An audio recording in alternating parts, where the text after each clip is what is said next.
Hi guys, I hope you're all well. Today I'm just going to take you through a few things that you can use in terms of the strength sessions that we're going to be running this Thursday. So Stuart's going to be running the session in the morning, I'm going to be running the session in the evening, and we're going to be using kit such as bags, dumbbells, kettlebells and things like that, even resistance bands. So I just want to show you a few tips and tricks that I like to use that can help you to conquer any lower back issues, shoulder issues, impingements, etc., strains, and basically just ways to take a little bit extra load off of the body and how to lift safely in these sessions, okay? So what I'm going to show you today is just a 3-step movement that I like to use when I'm doing any type of exercise in regards to weight.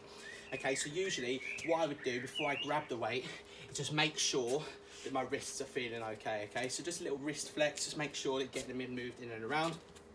Make sure if you're picking up from the floor, you're picking up with a hand and the knee bend, okay? You can use 2 hands if you want to, obviously, but knee bend is exactly what we want. If you're picking up off the rack, slightly different in terms of being in the gym, but usually these weights will probably be on the floor and around your home, or if you're using bands, then you don't need to necessarily worry. So lifting anything above the head in terms of shoulders, chest, potentially arms as well, so a little bit just above the waist. You want to be into a split stance, okay? You can work this into a split stance. The reason for this is so that you can put a little bit less pressure on that lower spine.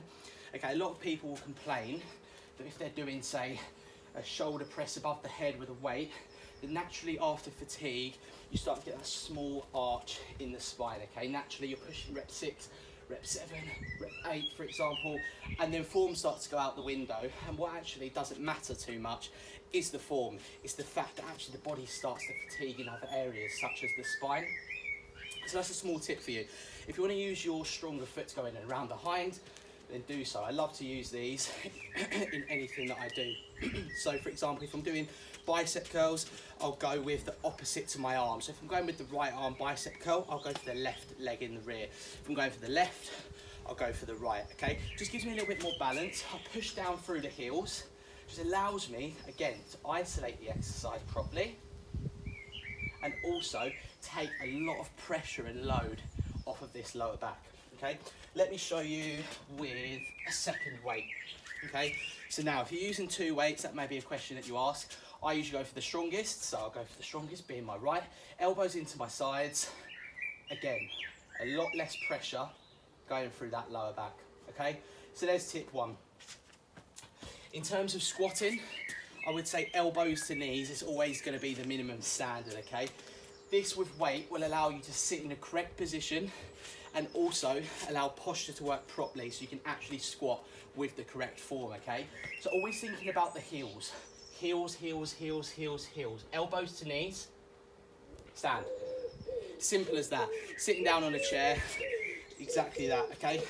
So try and think about that when you're working through those as well. So lifting above the head, split stance if you've got any lower back issues, maybe even some neck issues.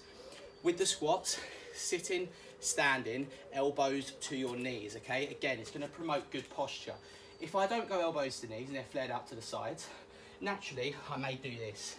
And this is not a squat, okay? Nice proud chest, you don't have to roll the shoulders for engagement. Drop, elbows to knees, stand. Elbows to knees, stand into the squat position, okay? So you can do that with the wide ones as well. Obviously, a little bit harder to get the elbows towards your knees. But again, there's another tip for you. Okay, so on to the last one, which I like to call the 3-piece movement, okay? So with anything that I might do in regards to lifting either some sort of weight or some sort of heavy weight, I always set myself in 3 different ways, okay? The first being the wrist test. The second is the shoulder roll, okay? So it's always a shoulder roll, not because I'm thinking something I'm not. It's just a shoulder roll, just to puff the chest out slightly, just to make sure my body's in the correct position, okay? Nice proud chest, nice strong shoulders, engagement through that upper back as well, okay? Especially if I'm lifting over the head. So for example, if I was to do a chest press here on my knees, I would roll the shoulders, make sure I'm firing and working the same muscles that I should always be working on the exercise. Then, taking a deep breath, thinking about the muscles that I'm working, okay? So here I'm working the chest, top of the back, shoulders, maybe even some of the arms a little bit, maybe some of the triceps especially, okay? And then I'm pressing, slowly down to my chest, pressing, okay? So again, in the 3-piece movement, you wanna grab the weight safely, check the wrists, into the correct position, roll the shoulders with a nice proud chest, okay? It's just gonna promote good form and good understanding. If you can do this all the time, it will start to become natural, okay? It will start to become like you're riding a bike, exactly the same. Every time I pick up a weight, wrist test, nice stance in my posture, make sure I'm there, make sure I'm thinking about the right exercise. For example, the shoulder press, there I am into the shoulder press, nice controlled.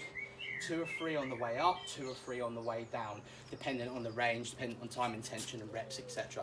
So I hope these 3 small little tips can help you. There are obviously a few extra little ones in there as well. If you guys do need some extra help in terms of lifting either over the head or into squat positions, or just using any type of weight in general, give me a shout. I may be able to help you. If you've got small little minor injuries or niggles that you may be concerned about, I'm all ears and I may be able to help you on that as well. So make sure you're staying at home, make sure you're keeping safe, and I hope you're really enjoying the sessions that me and Stuart are providing for you. Really excited for the strength stuff, something that I completely love, and I can't wait to see you on those sessions, okay? I'll see you guys soon.